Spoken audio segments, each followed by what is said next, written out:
Now then, in beings who have well-developed roots of goodness, who have done their tasks well, who have accumulated provisions for the path, who have attended Buddhas in the world, who have consolidated pure practices, who are in the care of spiritual friends, who have thoroughly purified their intentions, who have great determination, who are endowed with supreme zeal, and who actualize pity and compassion, the aspiration for enlightenment is aroused, for the quest of enlightened knowledge, for the attainment of the 10 powers, for the attainment of great expertise, for the attainment of the enlightened quality of impartiality, for the salvation of all beings, for the purification of great mercy and compassion, for the attainment of knowledge of all in the 10 directions, for the unobstructed purification of all Buddha lands,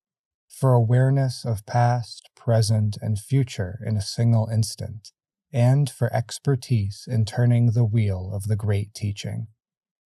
This intention of enlightening beings, furthermore, is aroused and guided by great compassion, controlled by wisdom and knowledge, sustained by skill and means, stabilized by will and determination, immeasurable as the power of Buddhas, clearly distinguishing the power of sentient beings and the power of Buddha, focused on unfragmented knowledge, in accord with spontaneous knowledge, completely receptive to the guidance of wisdom and knowledge of all Buddha teachings. It is as ultimate as the cosmos, as enduring as space, abiding forever. With this arousing of the mind, the enlightening being is beyond the stage of mundane beings, has entered the rank of enlightening beings, is born in the family of the enlightened, cannot be slandered by any racial slur, has left all mundane paths and has entered the transmundane path, is stationed in the reality of enlightened beings, is properly established in the abode of enlightening beings, has attained equanimity, is established in the lineage of Buddhas of past, present, and future, certain to become perfectly enlightened. Established in these things, the enlightening being is established in the first stage of enlightening beings, that of extreme joy, by attainment of imperturbability. Here, standing on the stage of extreme joy of enlightening beings, one is filled with extreme joy, filled with calm, filled with happiness, filled with ebullience, filled with exaltation, filled with delight, greatly invigorated, most uncontentious, most harmless, and free from anger. Thus is the enlightening being extremely joyful when stationed in the enlightening being's stage of joy.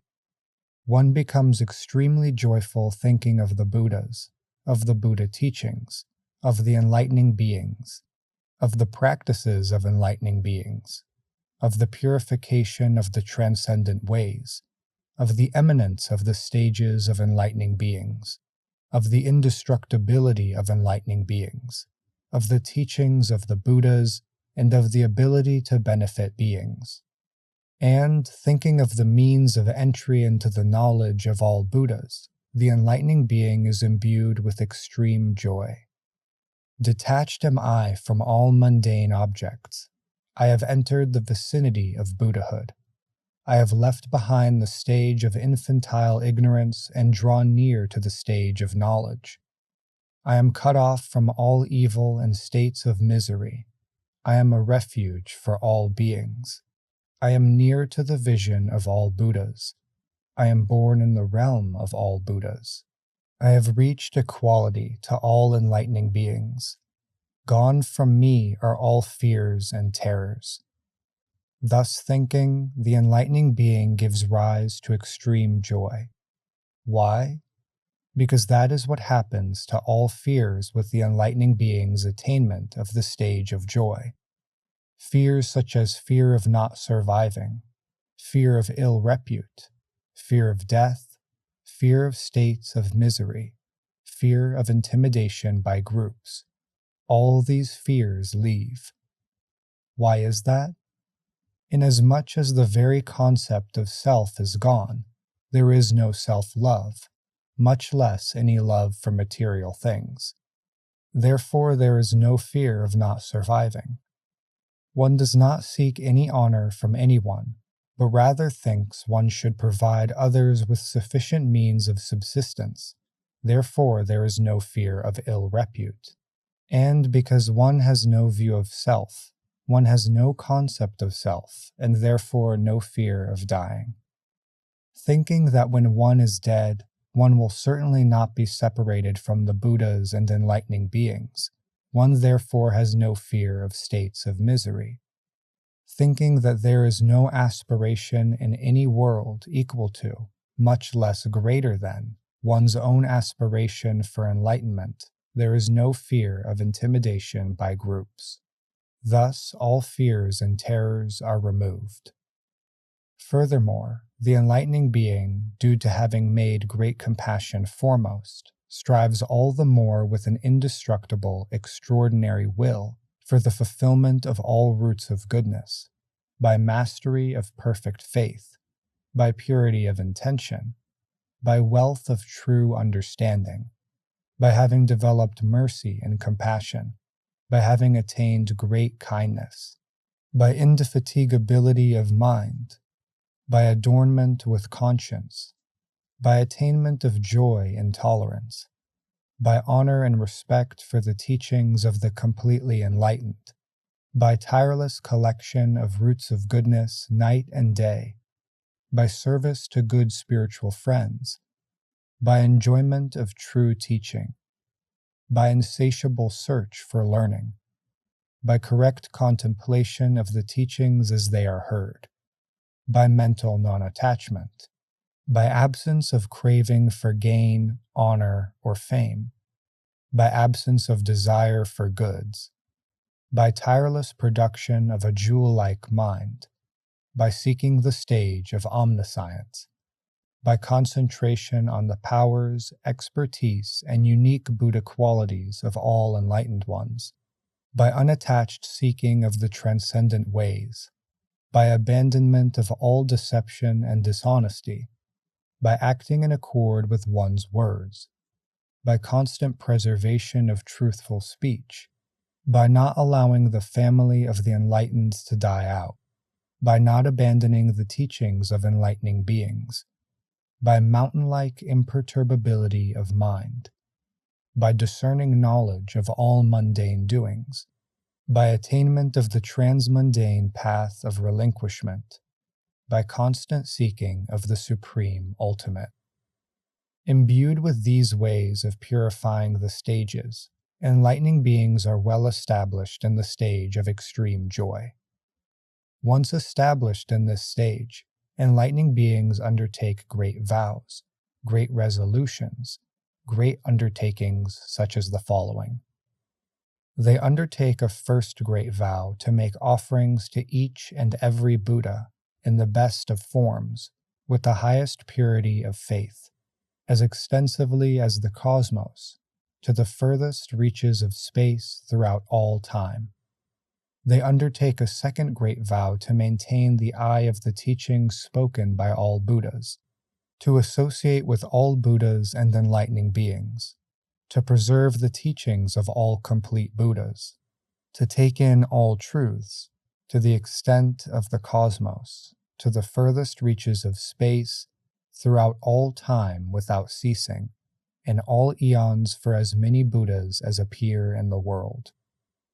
They undertake a third great vow to go to all places in all worlds where Buddhas appear, from their existence in the heaven of satisfaction, descending into the human world, entry into the womb, abiding in the womb, birth, youthful enjoyment, married life, renunciation, practice of austerities, conquering demons, enlightenment, being requested to teach, setting the wheel of the great teaching in motion, and entry into great absolute nirvana. To go to all places at once, taking the lead in making offerings, receiving the teaching, and applying it in practice, to the extent of the cosmos, to the farthest reaches of space, throughout all time, without ceasing in all eons for as many Buddhas as appear in the world, until the attainment of great absolute nirvana. They undertake a fourth vow to bring forth the determination to disseminate instruction in the accomplishment of means of purification of the ways of transcendence, accurate explanation of the path of the stages, the practices of all enlightening beings, bringing forth their total and particular aspects, with consideration of their common and distinctive features, as they are formed and dissolved, the many extensive, immeasurable, holistic practices of all Buddhas and enlightening beings contained in the ways of transcendence, purifying all the stages of enlightening beings, vowing to call forth this aspiration to the extent of the cosmos, to the furthest reaches of space throughout all time. They undertake a fifth great vow to fully develop all beings, corporeal or immaterial, thinking, non-thinking, or neither, born of eggs, wombs, moisture, or spontaneously, in all realms contained in the worlds of desire, forms, and formlessness, bound to the six paths of mundane existence in all places of birth, caught up in names and forms, to develop them to lead them into the Buddha teaching, to free them from all mundane groupings, to establish them in omniscience, to develop and mature all beings forever, to the extent of the cosmos, throughout the reaches of space, for all time, for as many eons and beings as there be. They undertake a sixth great vow for direct knowledge of the innumerable distinctions in all the worlds of the 10 directions, variously reflecting one another, subtle and gross, upside down, inverted and upright, their appearance and consolidation. They vow to comprehend the distinctions of worlds to the extent of the cosmos, throughout the reaches of space for all time.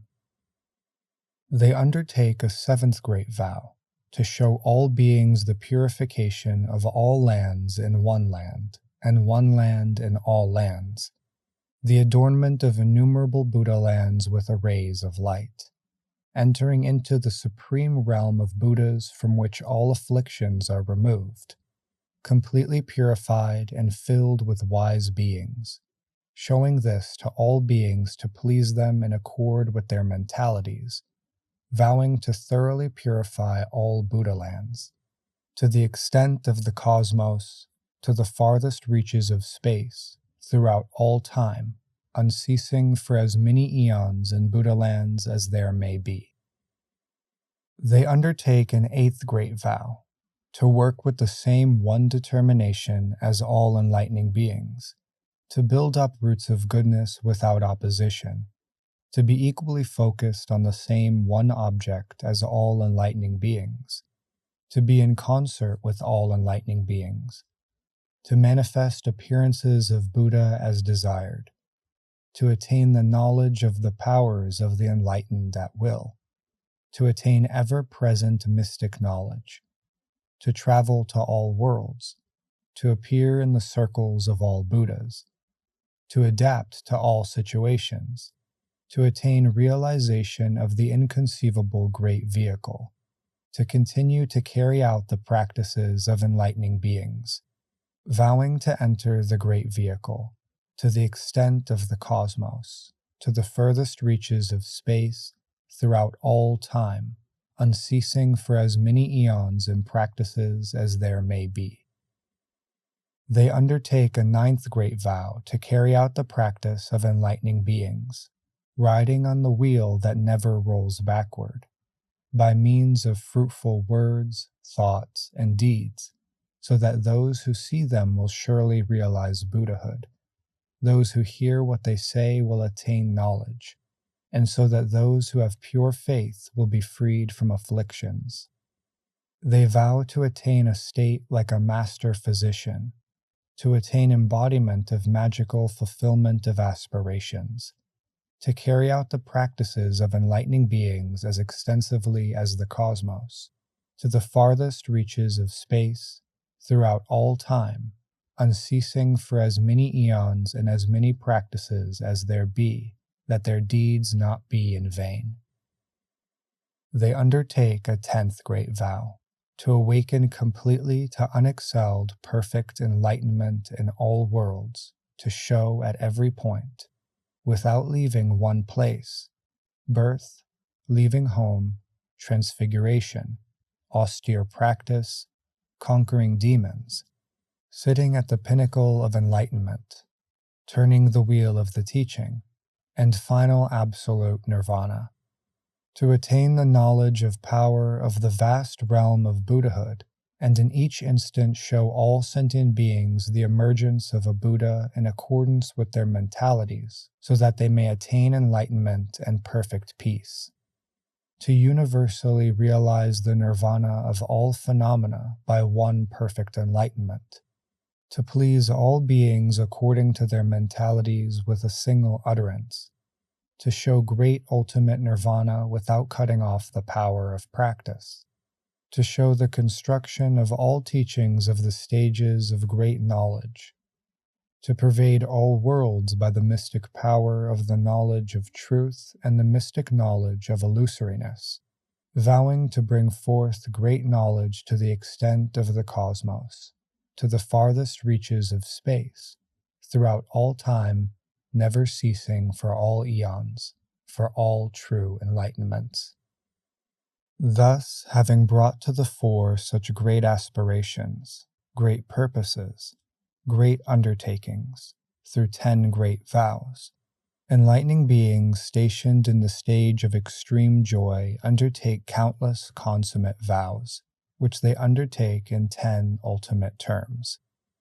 That is, to the ultimate extent of living beings, to the ultimate extent of worlds, to the ultimate extent of space, to the ultimate extent of the cosmos, to the ultimate extent of the realm of nirvana, to the ultimate extent of the emergence of Buddhas, to the ultimate extent of enlightened knowledge, to the ultimate extent of realms of mental objects, to the ultimate extent of entries of knowledge into the sphere of Buddhas, to the ultimate extent of the courses of worlds, the courses of teachings, and the courses of knowledge.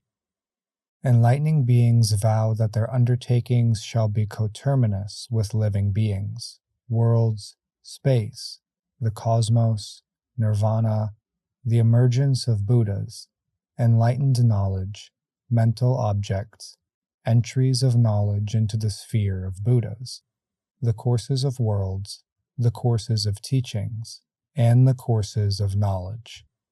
And that just as all of these are endless, so shall the enlightening beings' roots of goodness be endless. In those who have taken such vows upon themselves, the workable mind and the gentle mind are incorruptibly pure. The enlightening beings have faith in the perfectly enlightened Buddha's attainments of past practices, their realization of the transcendent ways, their consummate attainment of the stages, their consummate attainment of the powers, their complete fulfillment of expertise, the indestructibility of unique qualities of Buddhahood, the inconceivability of Buddhahood, the attainment of the sphere of Buddhas, which is infinitely various, the attainment of immeasurable knowledge, the complete entry into the realm of those who arrive at thusness. Enlightening beings believe in the consummation of the fruits. In some, they believe in the practice of enlightening beings, including all that upon which is based the teaching of the stage of knowledge of enlightened ones.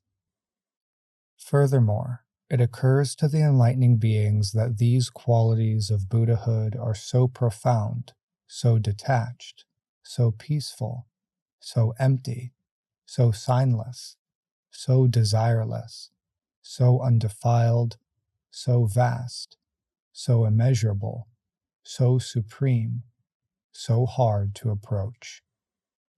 What is more, enlightening beings reflect. Ignorant creatures, because of continually slipping into erroneous views, because of minds shrouded by the darkness of ignorance, because of being puffed up with pride, because of conceptions, because of mental fixations of desires caught in the net of craving, because of hopes pursued by actions in the tangle of deceit and falsehood, because of deeds connected with envy and jealousy producing mundane states, because of accumulation of actions rife with passion, hatred, and folly, because of the flames of mind ignited by anger and resentment, because of undertakings of actions bound up with delusion, because of seeds in the mind, intellect, and consciousness bound to the flows of lust, existence, and ignorance, therefore produce sprouts of subsequent life in the world. That is to say, name and form are born together, inseparable, and by the development of name and form, the assembly of six sense mediums takes place. Once the mediums are formed, from their mutual contact, sensation comes to be. And that sensation being enjoyed and sought more and more, the operation of craving grows. Craving being developed, existence comes to be. Once there is existence, birth, death, sorrow, lamentation, suffering, sadness, and anxiety appear. Thus does the mass of suffering of sentient beings arise. Seeing these beings' inability to escape from this mass of suffering, not realizing it is without self or anything pertaining to self, that it is unreal, insubstantial, void, inert, ineffective, insensate as wood and stone, like a reflection, the enlightening beings develop great compassion to rescue them and free them from their miseries, and develop great kindness to bring them to endless bliss and nirvana. Thus, abiding in the first stage, by sympathy and kindness and by supreme will, the enlightening beings, relinquishing all things with an equanimous mind, cultivate great relinquishments in a spirit of most urgent quest for enlightened knowledge. These relinquishments are relinquishment of goods, food, stores, houses, gold, jewels, all kinds of treasure and money, jewelry and adornments, animals and vehicles, pleasant ponds, parks, forest retreats and monasteries, servants and employees, spouses and children, home, city, town, society, homeland, metropolis, and all parts of the body. Thus, having become indifferent to these, the intellect most ardently seeking enlightened knowledge relinquishes all things. Thus does the great relinquishment of those in the first stage of enlightening beings come to be. Thus, based on compassion, kindness, and relinquishment, the enlightening beings, for the sake of the salvation and liberation of all beings, more and more seek mundane and transcendental benefits for them, and while seeking, arouse an unwearying mind. Thus do the enlightening beings become indefatigable, and, being indefatigable, become expert in all learning.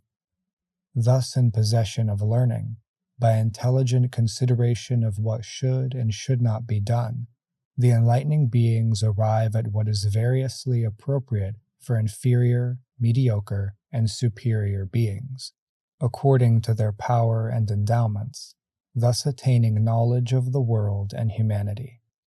And the enlightening beings, knowing the world, acting in accord with time and measure, adorned with constant modesty and conscience, strive for the benefit of self and others. Thus the enlightening beings become modest and conscientious, and in those efforts the enlightening beings become uninterested in mundane satisfactions and attain non-receding, undiminishing power. Hence the arising of enlightening beings' stable support of power. Thus stably empowered, the enlightening beings work on service to Buddhas and receive their instructions. Hence arise in the enlightening beings the elements that purify the 10 stages: faith, compassion, kindness, relinquishment, indefatigability, knowledge of the teachings, knowledge of the world and humanity, modesty and conscience, stable power, and attendance on Buddhas. Enlightening beings in this stage of joy get to see many Buddhas, by broad vision and by the power of vows seeing many hundreds of Buddhas, many thousands of Buddhas, many hundreds of thousands of Buddhas, many millions, many billions, many trillions of Buddhas. Having seen those Buddhas, those saints, those completely enlightened ones, by broad vision and the power of vows, the enlightening beings honor and serve them with supreme zeal, presenting them with the necessities of life, such as food, clothing, drink, vessels, bedding, and medicines. And they also bring comforts for enlightening beings, and they also respect and support the religious community. These supreme roots of goodness the enlightening beings dedicate to consummate enlightenment. From this service of Buddhas arise means of development of beings, and the enlightening beings develop sentient beings to maturity by giving and by kind speech. The other two means of salvation helping out by the power of faith, though as yet without complete knowledge and attainment. Of the 10 transcendent ways, the transcendent way of giving is foremost. Not that the others are not cultivated, but they are practiced according to the enlightening being's power and endowment. And as the enlightening beings serve the Buddhas and work for the development of sentient beings, practicing to accumulate these elements that purify the stages, thus do the enlightening beings' roots of goodness, dedicated to universal knowledge, become more and more purified and capable of application as desired. Just as when gold is plunged into fire over and over by a skilled smith, it becomes more and more purified and workable, and can be made into various ornaments as desired. In the same way, as the enlightening beings attend Buddhas and work for the perfection of sentient beings and cultivate the factors that purify the stages, so do their roots of goodness become more and more purified and useful. Then the enlightening beings in this stage should ask Buddhas, enlightening beings, and spiritual friends about the characteristics and attainments of this first stage, and should be tireless in seeking fulfillment of the components of this stage. In the same way, in order to fulfill the components of the stages of enlightening beings up to the 10th, the enlightening beings should become versed in the problems and solutions of the stages, in the formation and dissolution of the stages, in the forms and actions of the stages, in the attainments and cultivation of the stages, in the purification of the elements of the stages, in the progression from stage to stage, in the attainment of each stage without regression, in the purification of all stages of enlightening, and in the accession to the stage of enlightened knowledge. There is no cease in the ascent of the enlightening beings who are skilled in fostering the forms of practice of the stages up to accession to the 10th stage. By unceasing progress on the path, and by the light of knowledge of the stages, the enlightening beings attain the light of Buddha knowledge. It is like a skilled caravan leader who, wanting to lead a large caravan to a great city, first finds out about the qualities of the road to be traveled, the defects of the road, the best places to stop along the way, the places not to stop, and what is to be done about provisions for the trip, thus knowing well how to get to the great city from the beginning to the end of the journey. Thus, by fully preparing for the way by this intelligent consideration, the caravan leader finally reaches the great city along with the caravan, without the caravan or himself being beset by difficulties and desolate places. In the same way, the enlightening beings, as clever caravan leaders, when established in the first stage of enlightening beings, become familiar with the issues and solutions of the stages, the formation and dissolution of the stages, the practical aspects of the stages, the attainments and cultivation of the stages, the purification of the elements of the stages, the progression from one stage to another, the consolidation of each stage, the special knowledge of each stage, attainment of each stage without regression, and accession to the stage of Buddha knowledge by means of the quality of purification of all the stages of enlightening beings. Then the enlightening beings, having gotten together provisions of great virtue and knowledge, and having well established a store of knowledge, wishing to lead the great caravan of sentient beings to the city of omniscience, first inquire into and find out the qualities of the path of the stages, deviations from the path of the stages, errors on the path of the stages, the best of stations along the path of the stages, and what is to be done about the provisions of virtue and knowledge for the path of the stages, asking Buddhas, enlightening beings, and spiritual friends about this to become versed in how to reach the great city of omniscience.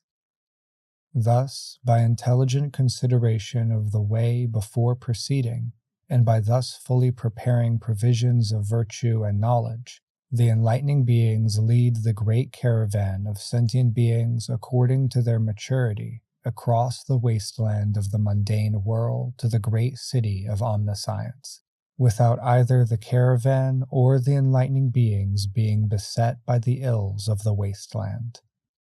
Thus, enlightening beings should work tirelessly on the cultivation of stages. This is a brief explanation of enlightening beings' entry into the first stage of extreme joy. Enlightening beings in this stage are mostly monarchs of a continent, having attained great power and sovereignty, guardians of right, wise and capable, taking good care of beings with great generosity, undertaking unlimited acts of charity to rid beings of the taint of envy and discontent.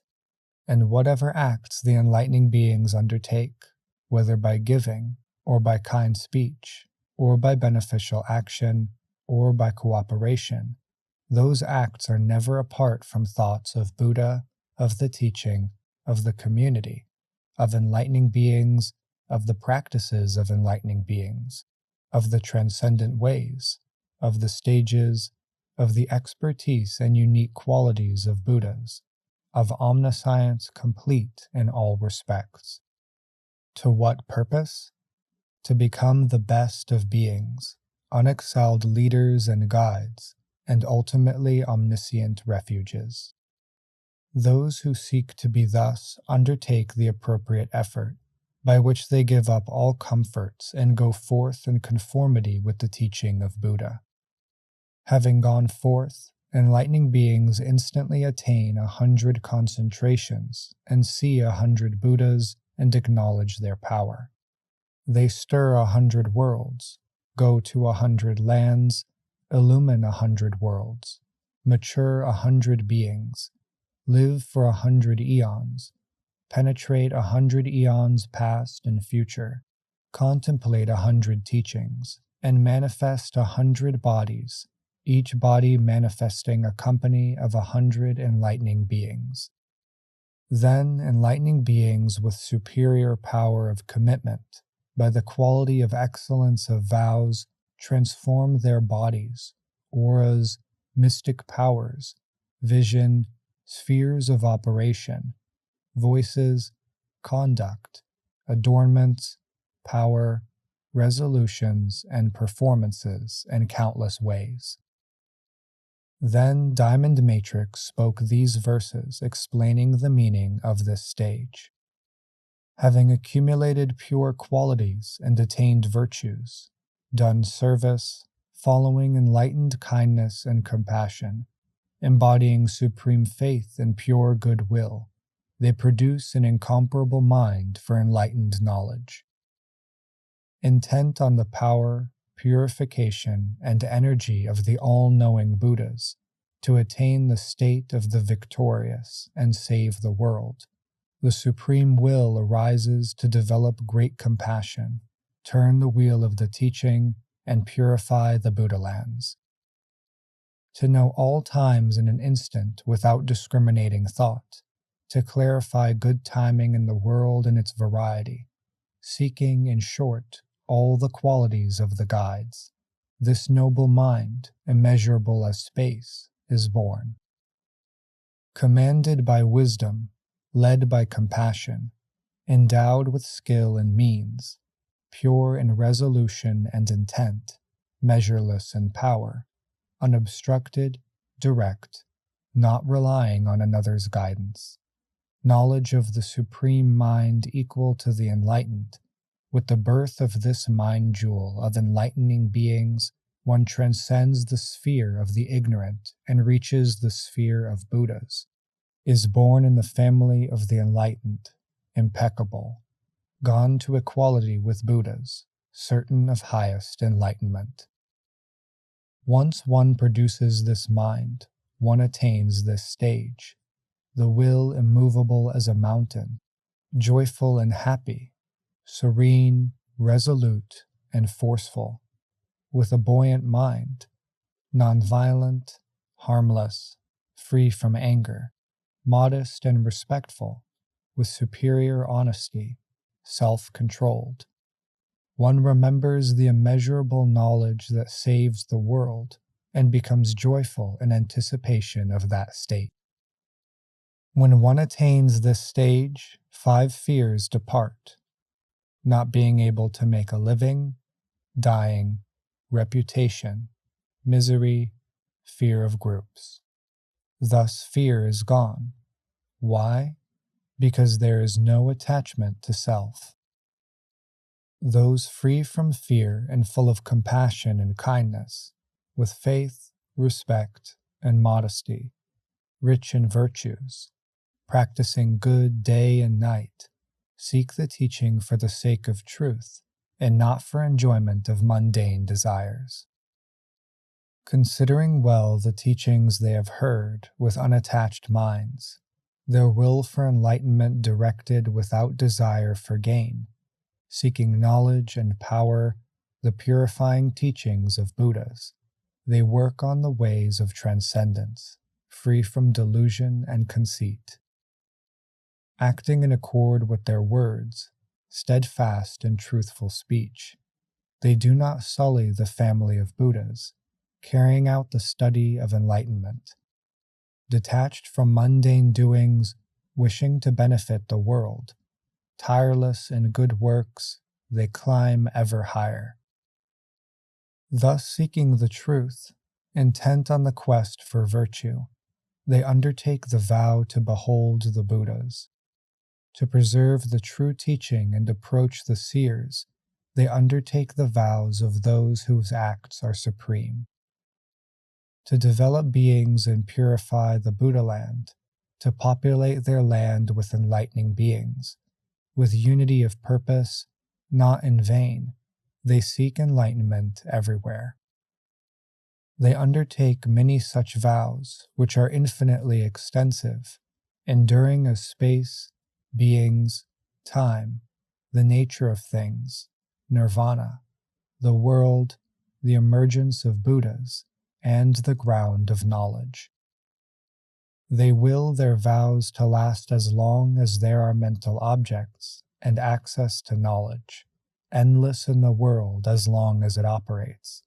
When these end, may my undertakings end too. May I attain practice enduring as these. Thus thoroughly dedicated, with harmonious, flexible minds, they put faith in the virtues of Buddhas and observe sentient beings. Knowing beings are conditioned, out of compassion they feel they should rescue suffering beings from afflictions. For that purpose they undertake various kinds of giving, of kingship, all kinds of treasures, horses and elephants, their heads, hands, feet, eyes, even their blood and flesh, all they give away without becoming distressed in mind. They seek out various teachings, indefatigable. Learned, they accord with the ways of the world. Knowing the world, modest and steadfast, they serve innumerable Buddhas with reverence and respect. Thus they practice constantly, day and night, their virtue refined as gold and fire. Thus, having made the preparations for the 10 stages, they attain freedom from hindrance, having destroyed the obstacles. Just as a caravan leader, for the benefit of the great caravan, asks about the features of the road and then goes safely, so do enlightening beings in the first stage setting out reach enlightenment unhindered by way of the 10 stages. Stationed here, they become virtuous sovereigns, guiding aright, non-violent and benevolent.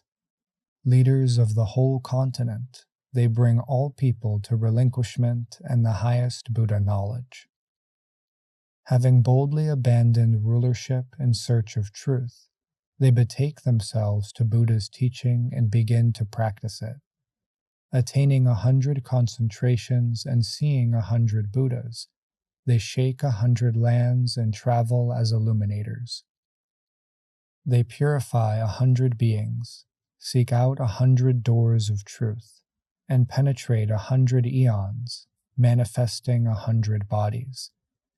They manifest 100 enlightening beings, or even more, the power of their supreme vows immeasurable. This is an explanation of the excellent first stage of enlightening beings seeking benefit for all worlds.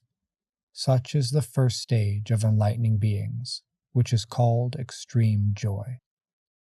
Having heard about the supreme felicitous realm of this stage, the enlightening beings were delighted, their minds and thoughts pure.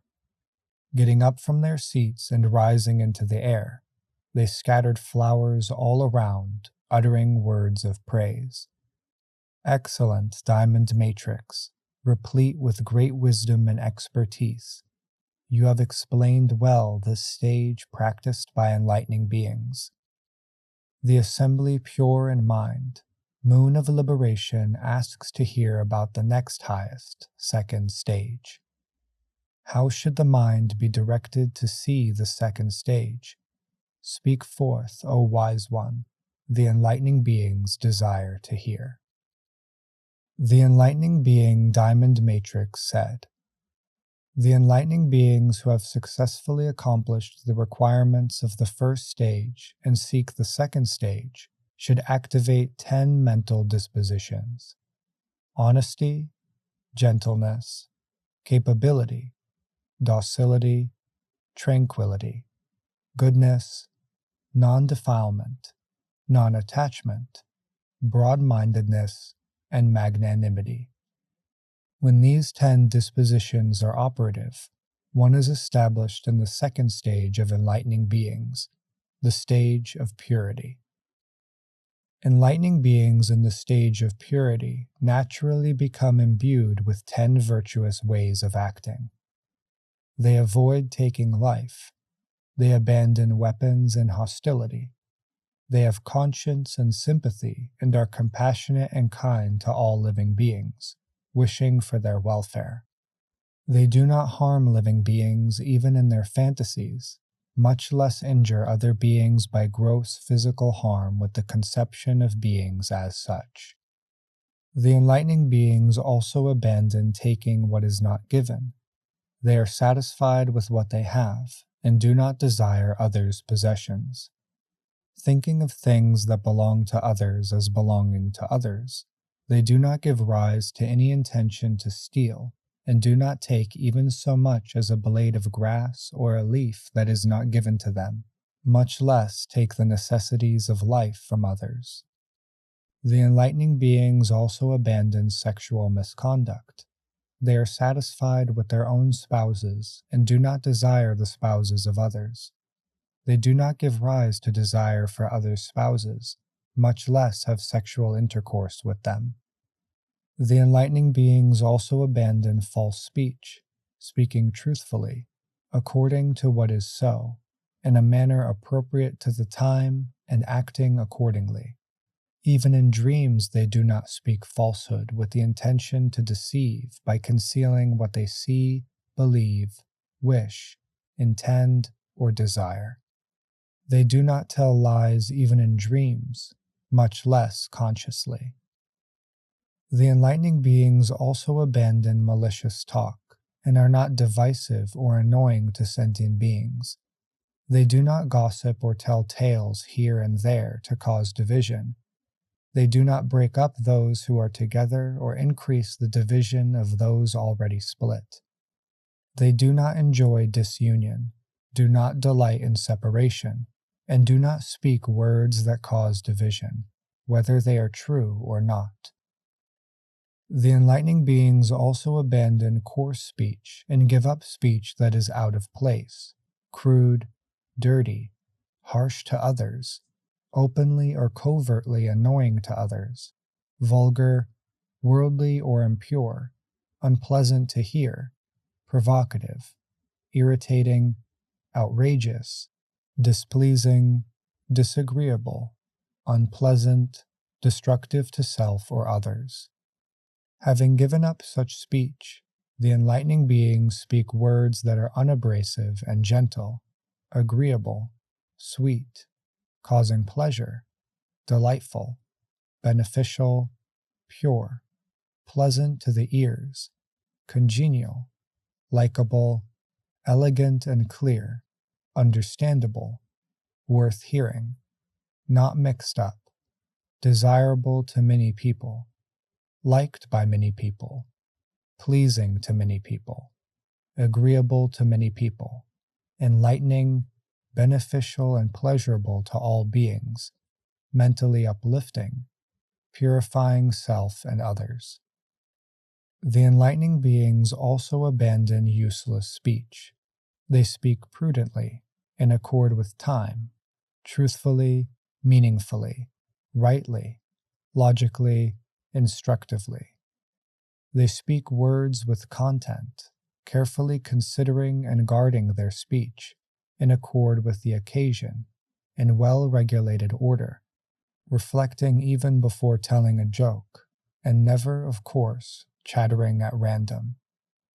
The enlightening beings also become free from covetousness, not even conceiving any craving for others' wealth, pleasures, enjoyments, goods, and possessions, much less desiring to possess what belongs to others. They do not seek or hope for or desire gain. The enlightening beings also become free from malevolence and anger. They are kind to all beings, desirous of their welfare, sympathetic, solicitous, loving, protective of all, attentive to what is good for them, giving up everything of the nature of the blemish of anger, resentment, and unfriendliness, opposition, and attack inflamed by ill will and hostility. The enlightening beings are to reflect on what is beneficial, considering what is called for by kindness for the welfare and happiness of all beings. The enlightening beings also come to have right insight and follow the right path. They give up divination and various misguided views, see rightly, do not practice deception, and set their minds on the Buddha, teaching, and community. As the enlightening beings constantly preserve these 10 virtuous ways, they evoke this intent. Whatever ills, states of woe, and pitfalls beset sentient beings, all are caused by practicing non-virtuous action, so I myself will abide in right action and also lead others to right action. Why? It is impossible to get others to abide in right action as long as one does not abide in right action oneself. They also think thus: the realms of hells, animality, and ghosthood are established by the practice of bad ways of action, and the states from humanity up to the highest realm of existence are established by the practice of good ways of action. The 10 ways of good action on a higher level practiced by wisdom, due to narrowness, fear of the world, lack of great compassion, and following the speech of another, develop the vehicle of hearers. Purified on a yet higher level, because of not being led by another, because of self-realization without following anyone, because of self-enlightenment without seeking from another, because of lack of great compassion and skill and means, and because of profound understanding of conditionality, they develop the vehicle of individual illuminates. Purified on an even higher level, by immeasurable broad-mindedness, sympathy and compassion, absorption of skill and means, undertaking of great vows, not abandoning sentient beings, and focus on the vast knowledge of Buddhahood, they make for the breadth of practice to purify the stages of enlightening beings and the ways of transcendence. Purified on a yet higher level, they are conducive to the perfection of all characteristics of enlightenment, up to endowment with the 10 powers and the full realization of all qualities of Buddhahood. Therefore, by means of these ways of good action, having undertaken them all equally, effort should be made to accomplish the complete purification of all of their aspects. They also realize this: bad actions at their worst, when developed and done a lot, are the cause of hell. At a middling degree, they are the cause of animality.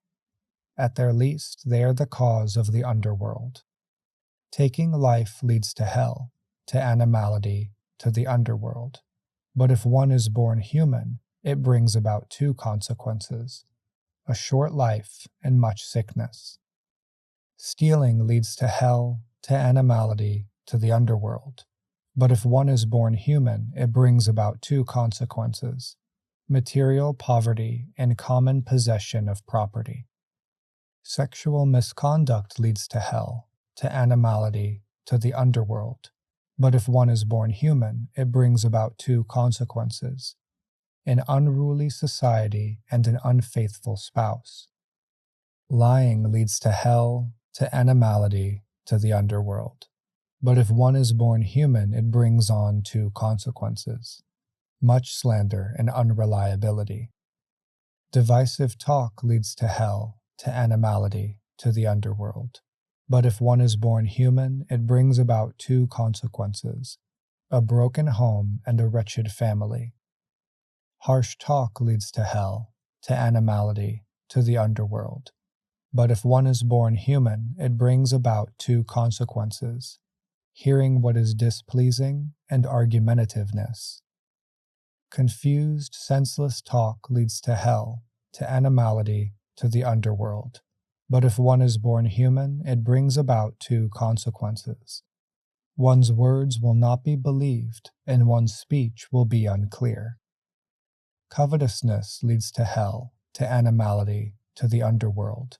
But then if one is born human, it brings about 2 consequences: dissatisfaction and ambitiousness. Anger leads to hell, to animality, to the underworld. But then if one is born human, it brings on 2 consequences: falling into bad views and becoming tricky and deceitful.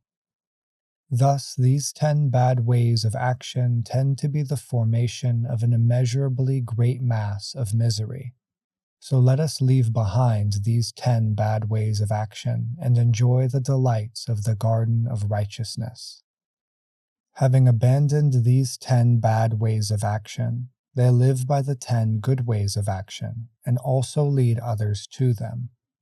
Even more do the enlightening beings arouse toward all sentient beings desire for their welfare and happiness, with kindness, sympathy, compassion, and desire to care for them and protect them, thinking of all beings as equal to themselves, thinking of them as examples and teachers.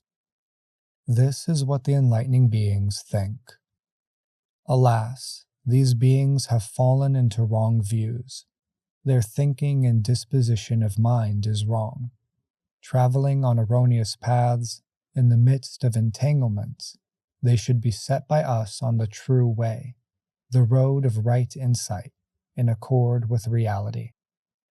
Alas, these beings are at odds, argumentative, involved in disputes, always burning with anger and hatred. We should establish them in the exercise of unexcelled great kindness. Alas, these beings are insatiable, coveting others' goods, following bad ways of making a living. We should establish them in pure deed, word, thought, and livelihood. Unfortunately, these beings follow the motivations of lust, hatred, and delusion, are burned by the flames of various afflictions, and do not seek a means of final escape from them. We should lead them to nirvana, where all afflictions cease and there are no ills. Regrettably, these beings are veiled by the darkness and obscurity of delusion and covered by the darkness of ignorance. They have entered a vast tangle of darkness, have become far estranged from the realm of wisdom and fallen into a great darkness, entered a wilderness of erroneous views. We should clarify their eye of unobstructed wisdom so they will know all things as they really are without being directed by another. Alas, these beings are traveling in the desert of routine existence. They are in trouble, uneasy, fallen into a great pitfall, facing a fall into the realms of hells, animality, or the underworld. They are ensnared in the dangerous net of false views, entangled in delusion. They have gone off on the wrong road, are blind, lack a guide, and think what is not salvation is salvation. Bound by the rope of demons, they are taken in by the thieving sense objects, are without a good guide, and have entered a thicket of demonic dispositions, becoming far estranged from the enlightened mentality. We should save them from such hardships of the wasteland of the mundane whirl, and should settle them in the city of fearlessness, the city of all knowledge, where there is no affliction or pain.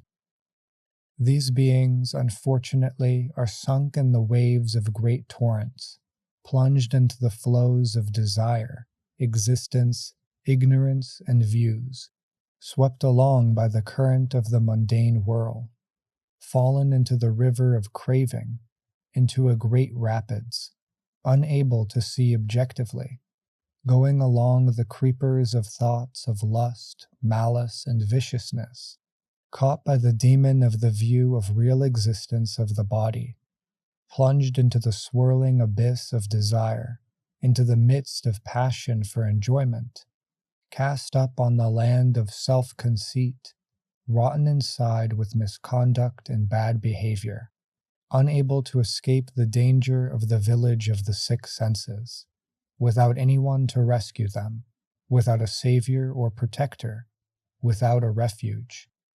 We should bring forth great compassion, virtue, and power, and set them on the jewel island of omniscience, free from troubles, free from passion, peaceful, happy, free from danger, beyond all fears.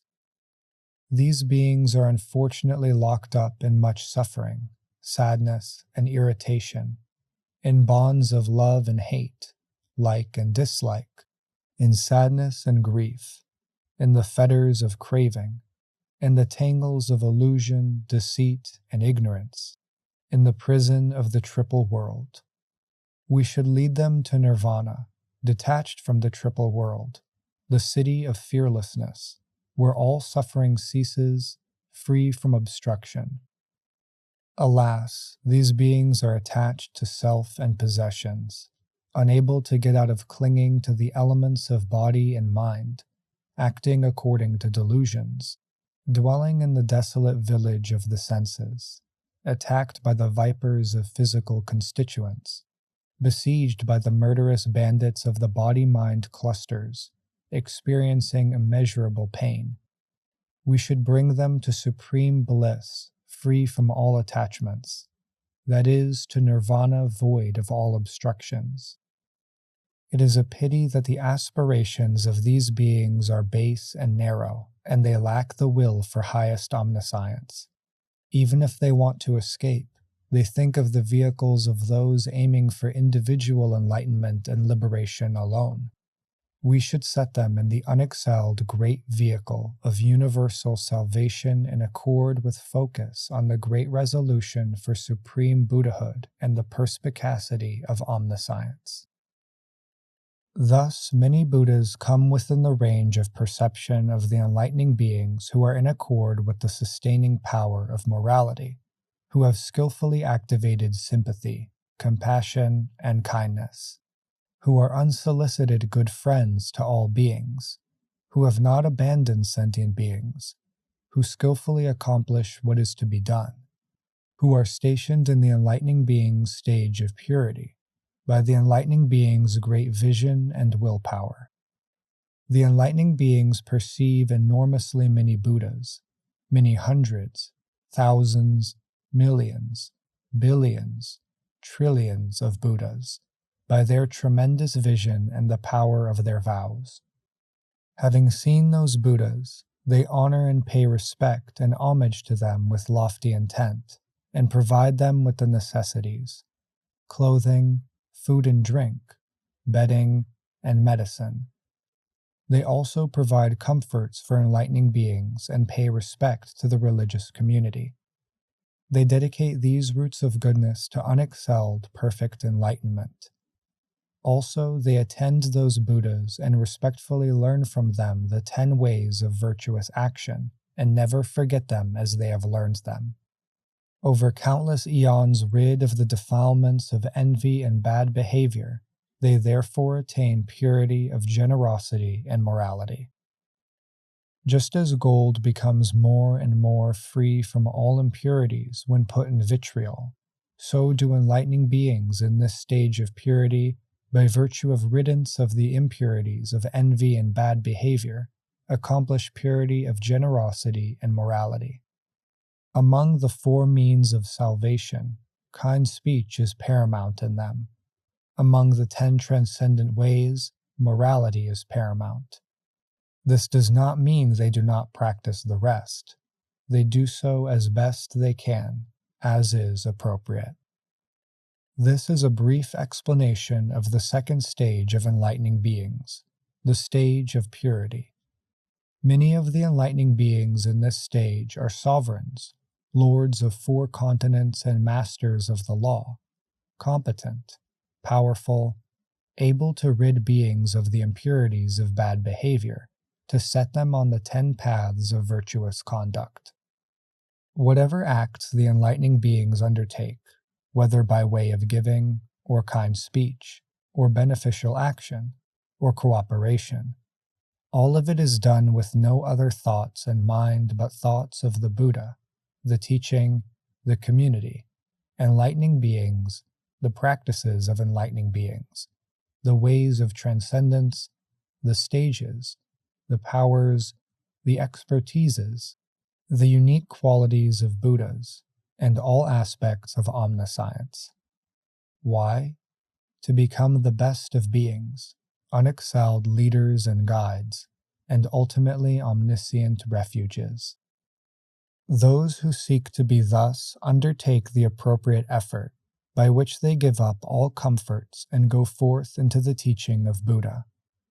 Having gone forth, in a single instant they suddenly attain 1,000 concentrations, see 1,000 Buddhas and recognize their power, shake 1,000 worlds, go to 1,000 fields, illumine 1,000 worlds, mature 1,000 beings, live for 1,000 eons, penetrate 1,000 eons past and future, contemplate 1,000 teachings, and manifest 1,000 bodies, each body manifesting a company of 1,000 enlightening beings.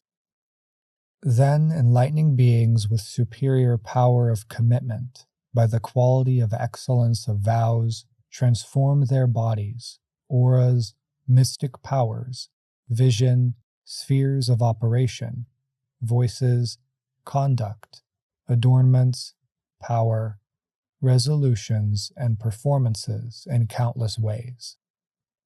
Then Diamond Matrix spoke these verses explaining the meaning of this stage. They are gentle, honest, mild, capable, of goodwill, docile, unalloyed, unattached, of lofty awareness. With breadth of mind they enter the second stage. Here they are bearers of virtue, imbued with good. Avoiding the taking of life, their minds are free from viciousness. They do not take what is not given or take others' spouses. They are truthful, do not slander, are not harsh in speech. They have no desire for others' possessions, are kind-hearted, follow the right path, and have no deceitful mind. With phantom bodies beautifully adorned, they honor the teacher and are always diligent. The pains of hells and animal realms, punishment in the underworld, eternal burning and hunger, all are produced by evil doings. Rejecting them, let us arrive at truth. From birth in the human realm as desired, up to the peak of existence free from strife, with the bliss of meditation, the vehicle of solitary illuminates, the vehicles of disciples and Buddhas, all come to exist from the 10 paths of virtue. Knowing this, enlightening beings are always diligent, firmly abiding by ethics and also inducing others to do so.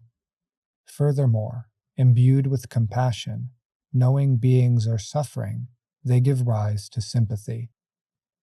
Fallen into wrong views are these ignorant ones, with minds quick to anger, hate, and argue, always unsatisfied, seeking objects evermore. These beings motivated by desire, hatred, and delusion should be liberated. They are covered by a great darkness, plunged into delusion, on a bad road in a wilderness, in a great net of views. In the cage of mundane life, enemies attack them. We should liberate those in the cage of the devil. Taken by the waves of afflictions, sunk in torrents, they are tormented by 100 miseries in the triple world, wrapped up in the clusters, thinking of them as self. For their sake we strive to release them from pain. Having given up this supreme vehicle of Buddhahood, though they aim for escape, their aspiration is low. We will establish them in the undefiled knowledge of the enlightened. Thus, enlightening beings arouse incomparable vigor in the cause of enlightenment. In this stage, the great sages, having gathered hundreds of virtues, see many Buddhas and honor them with offerings. Their virtue is burnished the more for countless eons, like gold plunged into vitriol. Here, enlightening beings become monarchs, leading sentient beings by the 10 virtues. By all the virtue they have amassed, they will to become saviors of the world, rich in the 10 powers. Willfully giving up the pleasures of kingship, gone forth into the supreme teaching, steadfast. Full of vigor, they attain supreme concentration and instantly see 1,000 Buddhas. The enlightening beings in this stage also display many spiritual powers of such worthy intentions. Beyond this, imbued with the power of vows and knowledge, they guide beings with many kinds of miracles. Thus has been explained the second stage, exalted, of enlightening beings who work for the weal of all worlds. Having thus heard of the supreme stages of practice in the sphere of enlightening beings, inconceivable, the enlightening beings in the audience, delighted, scattered multitudes of flowers from the sky, saying, "Excellent! Well have you explained out of compassion for all beings the body of conduct of the wise, the sphere of the second of the highest stages. Truthfully, without falsehood or change, have you explained the delightful practice of enlightening beings with supreme clarity for the welfare and happiness of all beings. Go on to speak of the third of the most excellent stages. Let this superlative realm be told of as it is, linked with true knowledge and action. Tell of the path of the conduct of the victorious, the practice of charity and morality of the sages, patience, energy, tranquility, wisdom, skillfulness, supreme kindness, and compassion. Tell all, omitting naught. Moon of Liberation said, O diamond matrix, tell of the disposition of those who approach the third stage. Diamond Matrix said, the enlightening beings who have thoroughly purified the mind in the second stage come to the third stage. One enters the third stage by 10 conscious focusings of the mind: purity, stability, disillusion, dispassion, non-regression, steadfastness, ardor, tirelessness, high-mindedness, and magnanimity. By consciously focusing the mind on these 10 things, one enters the third stage. Furthermore, the enlightening beings in this third stage examine the impermanence of all that is conditioned, as it truly is, and they examine the painfulness, impurity, unreliability, destructibility, instability, instantaneous arising and passing away, not coming to be previously, not reaching the past, and non-perdurance in the present of all that is conditioned. Seeing all conditioned things in this way, the enlightening beings, seeing themselves without refuge, without protection, in grief, sadness, distress, bound by likes and dislikes, with much suffering, dejection, and turmoil, without resources, burned by the fires of lust, hatred, and delusion, filled with many diseases, cause their minds to be more and more liberated from all conditioned things and direct their minds toward enlightened knowledge. The enlightening beings also recognize the inconceivability of enlightened knowledge and recognize its incomparability, its immeasurability, its difficulty of access, its independence, its freedom from afflictions, its freedom from distress, and how it arrives at the city of fearlessness and never comes back from it, and how it saves many people. Thus observing the immeasurability of enlightened knowledge, and observing how full of ills all conditioned states are, the enlightening beings further develop 10 feelings towards sentient beings. The feeling that they are without a leader or a refuge, the feeling that they are always destitute, the feeling that they are burned by the fire of passion, hostility, and folly, the feeling that they are locked in the prison of existence, the feeling that they are always veiled in sleep in the thickets of afflictions, the feeling that they are incapable of viewing things objectively, the feeling that they have abandoned the desire for good, the feeling that they have lost the way to enlightenment, the feeling that they go along with the flow of the mundane whirl, the feeling that they have lost the means to liberation. Seeing the world of sentient beings so full of afflictions, the enlightening beings arouse their energy, thinking, I should rescue and liberate these beings. I should purify and emancipate them. I should lead them, direct them, make them happy, develop them, and cause them to reach perfect peace.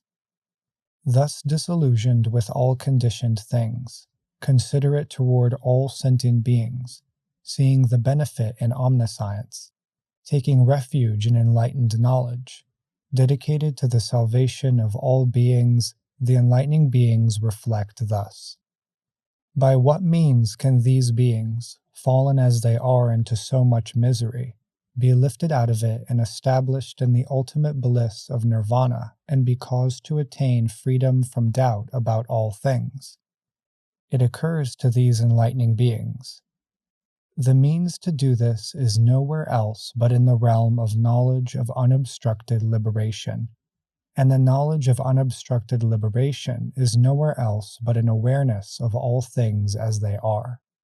And awareness of all things as they are is nowhere else but in the transcendent knowledge of the unconditioned and unproduced. And that light of knowledge is nowhere else but in contemplation by the analytic intellect skilled in meditation. And that contemplation by the analytic intellect skilled in meditation is nowhere else but in skill in learning. The enlightening beings thus apply this contemplative knowledge to the quest of the Buddha way, day and night intent on hearing the teaching, desirous of the teaching, enjoying the teaching, delighted in the teaching, relying on the teaching, devoted to the teaching, concentrated on the teaching, intent on the teaching, taking refuge in the teaching, dwelling on the teaching, saved by the teaching, acting in accord with the teaching. While the enlightening beings are thus focused on the quest for the Buddha way, there is nothing they do not give up. Goods, supplies, dwelling, precious things, even their own bodies. And because of their desire for truth, they do not consider this difficult to do. They only consider it difficult to find a person who utters the truth, who teaches even a single phrase of truth. For the sake of the Buddha teaching, there is no external thing whatsoever that they are attached to that they do not give up, and there is nothing whatsoever within themselves that they do not give up. There is no service to teachers they do not take on. There is no pride or conceit they do not abandon, and no humility of action they do not accept. There is no physical suffering they do not bear. They are more glad to hear a single verse of the teaching that they have not heard than they would be to get a galaxy full of jewels. They are more glad to hear a well-spoken verse than they would be to gain kingship. They are more glad to hear a new phrase of teaching spoken by a complete Buddha purifying enlightening practice than they would be to attain godhood for many hundreds of thousands of eons. If someone should declare to the enlightening beings, "I too have a phrase of teaching spoken by a perfectly enlightened Buddha that purifies the practice of enlightening beings, which I will tell you if you throw yourself in a great blazing pit of fire and endure the agony," the enlightening beings think, "For the sake of even a single phrase of teaching spoken by a completely enlightened Buddha, I could even bear to hurl myself from the heavens into a whole galaxy of fire, to say nothing of an ordinary pit of fire. Indeed, we should seek the Buddha teaching even through all the afflictions and pains of hells, to say nothing of the pains of life in the human world." They seek the teachings with such heroic vigor as this, and they contemplate the teachings truthfully as they hear them. Furthermore, having heard these teachings, with profound meditation in their own minds, alone in solitary places, they think, "It is by realization and practice of the teaching through appropriate methods that these doctrines of Buddha are to be followed. They cannot be clarified just by talk." Enlightening beings in this stage of refulgence leave desires and evil and unwholesome things for the sake of realization of the teaching and its practical application. With thought and reflection, becoming aloof, joyful and blissful, they attain the first stage of meditation and abide there. By cessation of thought and reflection, inner purity, and mastery of single-mindedness, free from thought and cogitation, concentrated, joyful and blissful, they attain and abide in the second stage of meditation. By freedom from desire for joy, they abide in equanimity. With mindfulness and precise knowledge, they experience physical bliss. As the sages say, those who are dispassionate, mindful, blissful, and detached from joy, attain to and abide in the third stage of meditation. By the abandonment of pleasure and pain, and by the disappearance of former joy and dejection, free from both pleasure and pain, equanimous with pure mindfulness, they attain to and abide in the fourth stage of meditation. By transcendence of all perceptions of form, by disappearance of all perceptions of objects, by not placing the attention on various perceptions, they attain to and abide in the realm of infinity of space, aware of infinite space. Totally transcending the realm of infinity of space, they attain to and abide in the realm of infinity of consciousness, aware of boundless consciousness.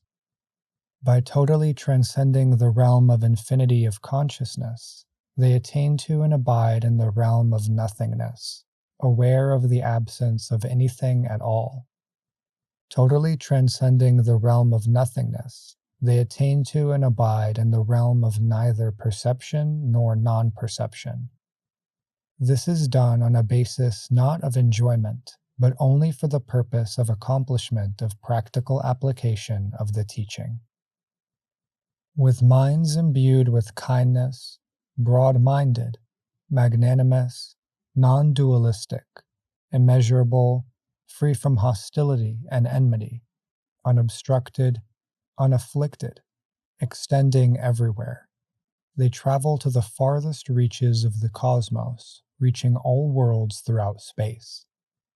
In the same way, with minds imbued with compassion, joy, and equanimity, broad-minded, magnanimous, non-dualistic, without hostility or enmity, without obstruction or affliction, reaching everywhere, they roam throughout the cosmos to all worlds in space. They experience many kinds of miraculous actions, even shaking the earth. Being one, they become multiple, and having become multiple, they become one. They are able to appear and disappear. They go through walls and even through mountains, just as through space. They travel sitting through the sky like birds. They emerge from and sink into the earth unhindered as though in water, and walk on water as on earth. They produce smoke and flames like a great bonfire, and emit water from their bodies like great clouds, by which torrents this world system, set ablaze, is annihilated. Even the sun and moon here, powerful and mighty, they take in hand and extend their power even up to the heaven of Brahma. By the divine ear, purified, beyond humans, they hear both celestial and human voices, whether soft or loud, far or near, hearing even the sounds of insects. They know the minds of other beings, other persons, as they really are. They know if they are covetous or desireless, if they are hateful or not, if they are deluded or not, if they are afflicted or not, if they are small-minded or broad-minded, if they are magnanimous, if they are beyond measure, if they are confused or not, if they are concentrated or not, if they are liberated or not, if they are defiled or not, if their minds are crude or not. All this they know as it really is. In this way they know the minds of other people as they really are. They remember many former abodes. They remember one lifetime, 2, 3, 4, 5, 10, 100, 200, 300, 400, 500. They remember hundreds of lifetimes, many hundreds of lifetimes, many thousands of lifetimes, many hundreds of thousands of lifetimes, many hundreds of thousands of billions of trillions of lifetimes. They remember the age of becoming, the age of disintegration, the age of becoming and disintegration, and remember many ages of becoming and disintegration, hundreds of ages, thousands of ages, hundreds of thousands of ages, hundreds of millions of ages, hundreds of billions of ages, up to hundreds of billions of trillions of ages. They know I was in such and such a place named such and such, of such and such a family, of such and such a caste, with such and such a diet, with such and such a lifespan, abiding so long, experiencing such and such pleasures and pains.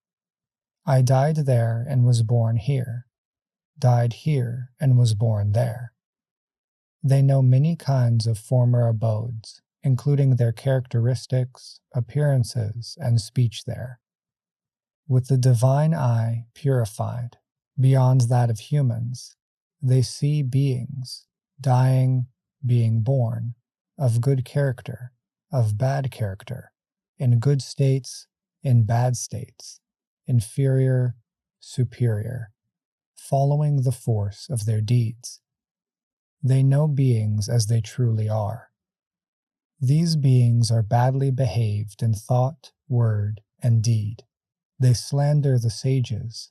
They entertain false views.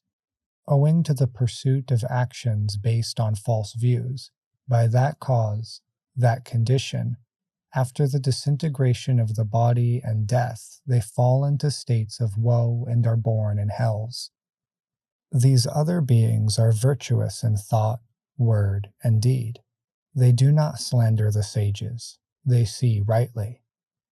Because of their deeds and undertaking of duty based on right views, after they die they are born in blissful states in heavens.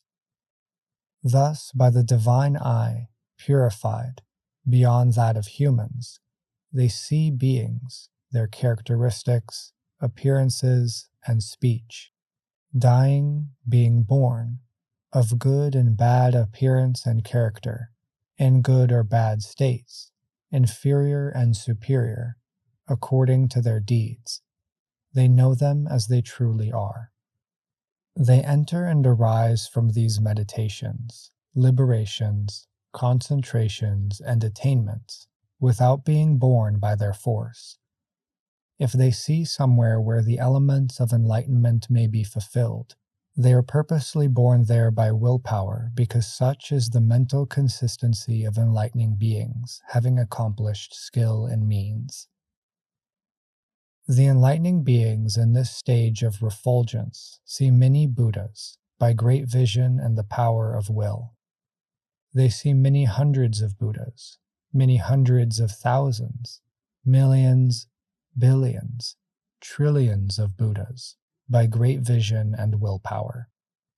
Having seen those Buddhas, those completely enlightened ones, they honor and make offerings to them with great earnestness, providing them with food, clothing, medicines, and seats and beds. They also provide comforts for enlightening beings and honor the religious community. They dedicate these roots of goodness to consummate enlightenment.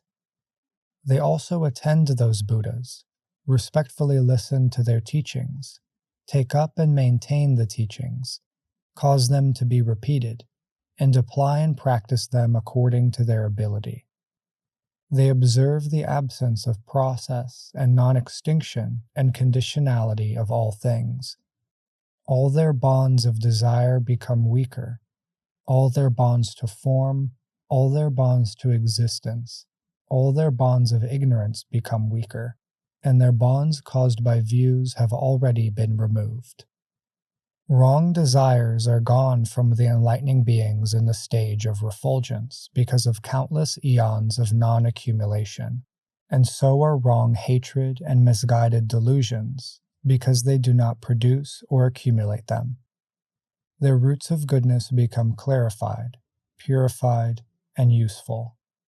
Just as gold in the hands of a skillful smith remains the same weight, in the same way the wrong desire, hatred, and delusion are gone from the enlightening beings in the stage of refulgence, not being accumulated for countless ages, while their roots of goodness become clarified and purified and useful.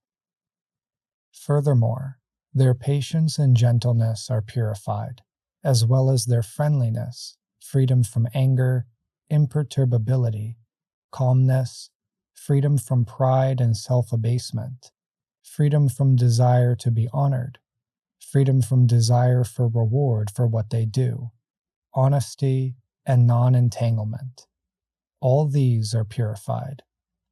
For them, among the four means of salvation, beneficial action is paramount, and among the 10 transcendent ways, transcendent tolerance is paramount, while they practice the others according to their power. This is a summary of the third stage of enlightening beings, the stage of refulgence. The majority of the enlightening beings in this stage are Indras, chiefs of the celestial beings of the 33 heavens, capable, powerful, providing means of detaching beings from lust and desire, skilled in extricating beings from the mud of desire.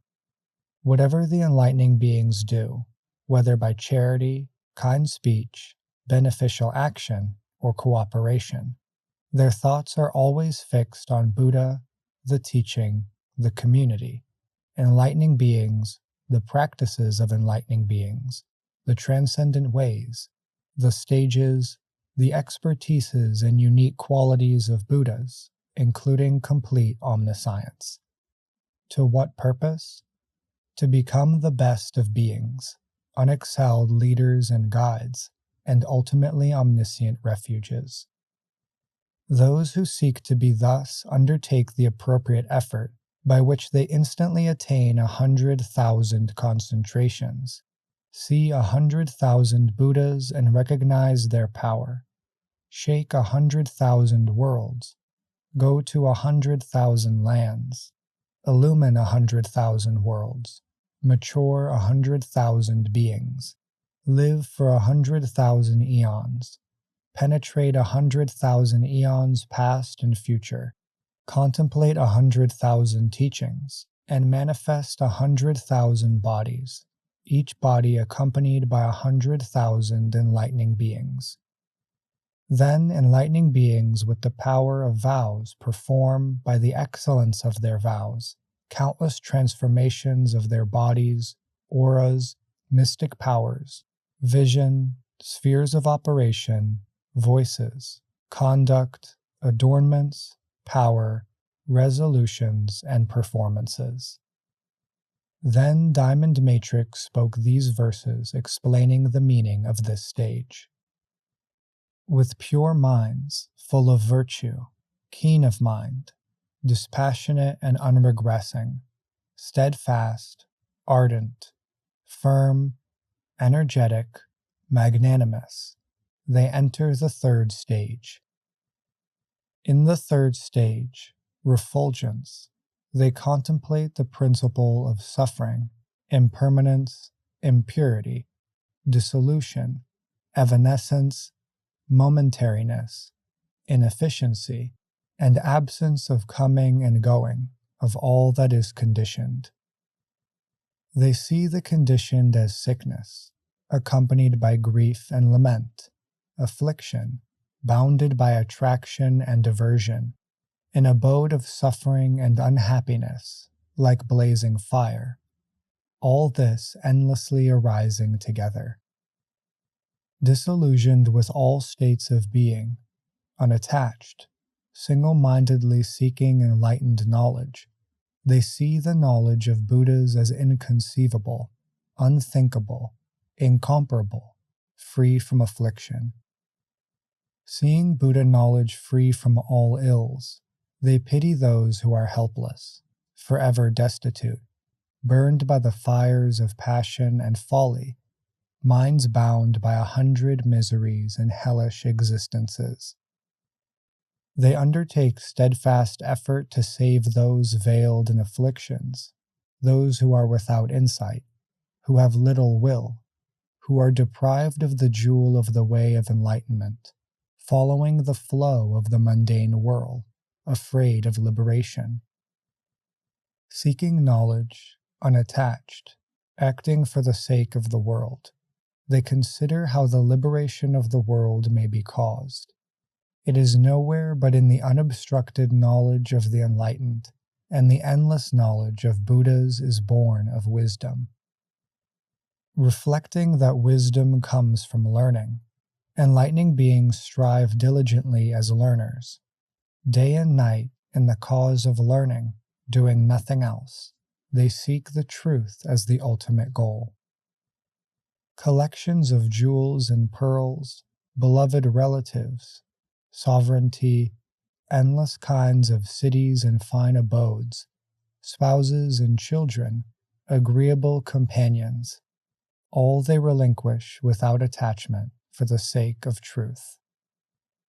Head, hands, feet, eyes, flesh, tongue, teeth, ears, heart, blood, bones, marrow. They gladly give away, not considering it hard, only considering it hard to get to hear the truth.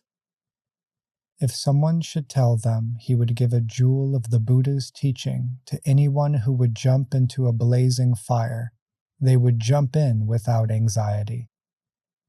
For a single phrase of the teaching, they would leap from the heavens into a galaxy of fire. How hard is this supreme enlightenment of Buddhas to attain that is gained by such human suffering? They would endure the unremitting pains of hell for as long as it takes to attain the knowledge of the seers, to say nothing of the mass of pain of the human world. They will accept pain for the sake of the supreme teaching. And having heard the teaching, they think about it reasonably and accomplish the 4 meditations, immeasurable minds, formless trances, and 5 supreme mystic knowledges, but, having mastered them, are not born under their sway. Here the bearers of virtue pay honor to myriad Buddhas, and with doubt-free minds listen to the teaching. In this stage they become free from error, purified, like gold freed from dross, undiminished. Here the virtuous ones undertake celestial lordship, powerful, free from lust, making manifold groups of people virtuous and dispassionate, intent on seeking the qualities of Buddhahood. Here enlightening beings undertake vigorous effort. Having attained a full 100,000 concentrations, they see Buddha's body's various eminent characteristics, and infinitely more qualities by superlative will. This has been an explanation of the 3rd stage of enlightening beings who seek benefit for all people. Thus, having heard of this far-reaching practice, this lofty, eminent stage, the enlightening beings were delighted and showered the Buddha with flowers. When this teaching was spoken, the oceans and earth trembled. Beautiful, devoted goddesses reveled in the teaching and song, while the gods, overjoyed, showered heavenly jewels on the Buddha and said, "A victor who speaks beneficially has arisen, having reached the ultimate weal and virtue.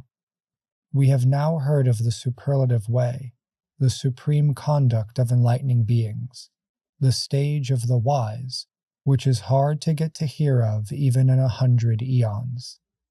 Speak further, O sage, for the benefit of heaven and earth, of the excellent practice of enlightening beings. This crowd of celestials wants to hear the definitive, exhaustive truth." Moon of Liberation said to Diamond Matrix, "Heroic speaker, tell the enlightening beings of the exalted state of those who enter the 4th stage."